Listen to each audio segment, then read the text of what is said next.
یہ مسئلہ پہلے بھی میں عرض کر چکا ہوں، رافضی اس وجہ سے کافر ہے کہ وہ قرآن کو کہتے ہیں نعوذ باللہ یہ قرآن تحریف شدہ ہے۔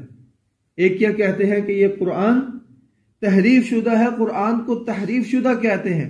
دوسری بات، وہ اپنے جو 12 امام ہیں ان کو کہتے ہیں کہ یہ معصوم ہے اور ان کی طرف وحی آتی ہے۔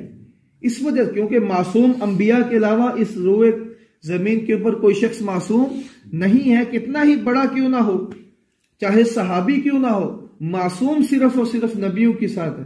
تو رافضی اس وجہ سے کافر ہیں کہ وہ ایک تو کیا کرتے ہیں، قرآن کو کہتے ہیں کہ یہ تحریف شدہ ہے، یہ وہ قرآن نہیں ہے جو نازل ہوا تھا۔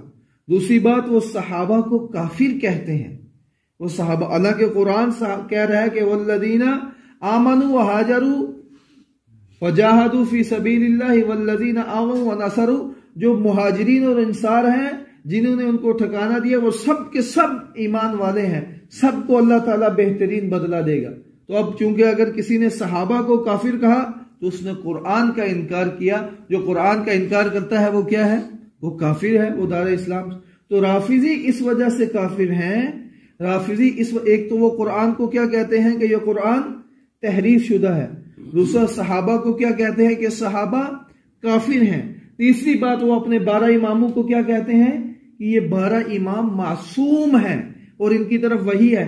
ہاں اگر کسی کا یہ عقیدہ نہیں ہے تو ٹھیک ہے، اس پر کفر کا فتویٰ بھی نہیں ہے۔